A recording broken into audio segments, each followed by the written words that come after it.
Aujourd'hui, nous allons nous intéresser à l'emploi du present perfect. Nous avons vu la formation, maintenant nous allons voir l'emploi. Donc, le present perfect s'emploie pour constater au moment présent le résultat, les conséquences ou faire le bilan d'actions qui se sont produites. Par exemple, si je vois un camarade avec le bras en écharpe, je vais conclure que le bras en écharpe est le résultat d'une action qui s'est passée, qui s'est produite. L'action de s'être cassé le bras. Casser, c'est break, qui a pour participe passé broken. Je vais donc pouvoir dire he has broken his arm.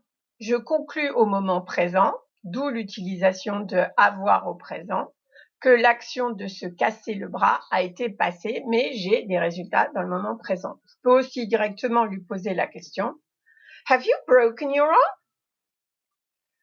Le present perfect s'emploie aussi pour faire le bilan au moment présent d'actions qui se sont passées. Par exemple, si chez un ami, je vois en décoration cette assiette de la Jamaïque, je peux en conclure que mon camarade a déjà fait un voyage en Jamaïque et qu'il a rapporté une assiette, un souvenir.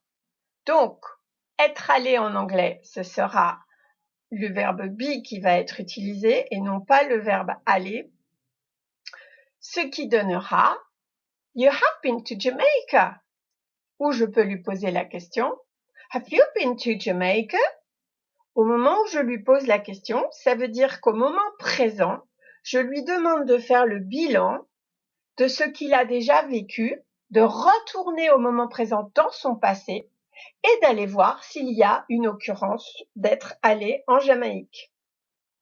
Je ne lui demande pas de date précise, je veux juste qu'il fasse le bilan de toutes les expériences qu'il a eues et parmi ces expériences, me dire si oui ou non il y est allé. Par exemple, je vois qu'en Jamaïque, on peut faire du rafting. Je vais donc lui poser la question. Practice rafting, c'est le verbe. Practice est un verbe régulier, ce qui va me donner Have you practiced rafting? Je vois aussi qu'on peut faire du limbo quand on va en Jamaïque. Do the limbo dance. Avec le participe passé done, ce qui va me donner Have you done the limbo dance?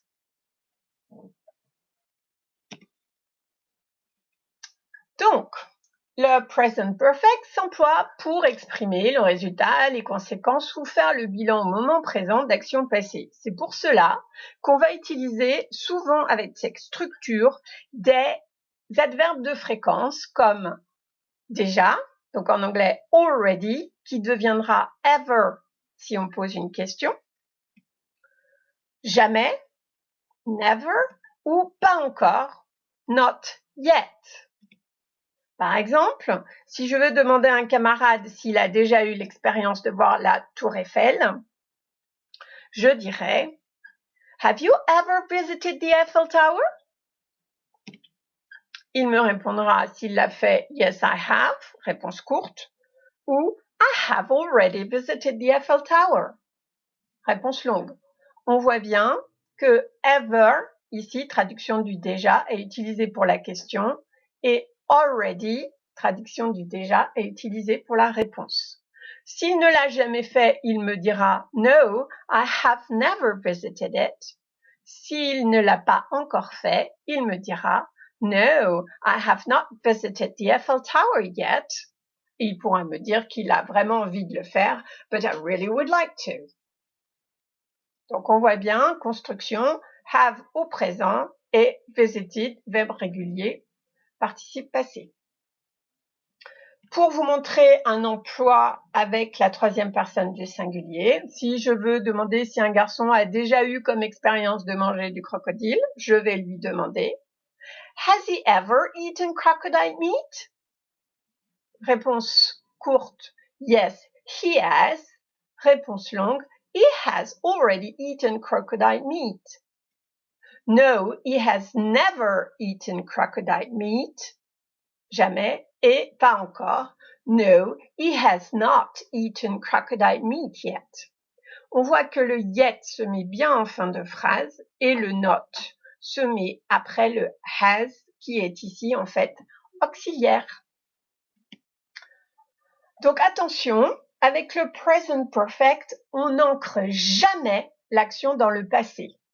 Mais on peut indiquer quand l'action a commencé ou dire depuis combien de temps elle dure.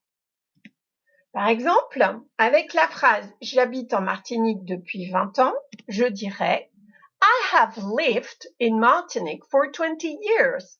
Donc, il y a 20 ans, je suis venue habiter en Martinique, l'action est dans le passé, mais elle continue encore aujourd'hui parce que j'y habite toujours au moment présent. On peut aussi dire, au lieu de dire que ça fait 20 ans, je peux donner la date à laquelle c'est commencé. J'habite en Martinique depuis 2000. I have lived in Martinique since 2000. Donc, on voit qu'en français, il n'y a qu'une façon de traduire le depuis, alors qu'en anglais, nous en avons deux. For et since. Donc, voyons quand est-ce que nous employons for et quand est-ce que nous employons since. Tout ça, c'est une question de point de vue. Si j'indique la durée, c'est-à-dire le nombre d'années qui se sont écoulées depuis le départ de l'action, j'emploierai for. Exemple, j'habite en Martinique depuis 20 ans. I have lived in Martinique for 20 years. Ici, c'est le nombre d'années que je prends en compte. Si j'indique la date de commencement de l'action, qui continue dans le présent, j'emploierai since. I have lived in Martinique since 2000. Je pars d'ici, j'arrive là, on a bien lien présent-passé, mais là, on a un point de départ. Donc, si on récapitule la traduction de depuis, si j'indique la durée, j'emploie for. I have lived in Martinique for 20 years. Si je prends le point de départ, j'emploie since. I have lived in Martinique since 2000. Voilà pour aujourd'hui. Merci de votre attention. Si vous avez des questions, n'hésitez pas à me les envoyer par mail. Au revoir et bon courage.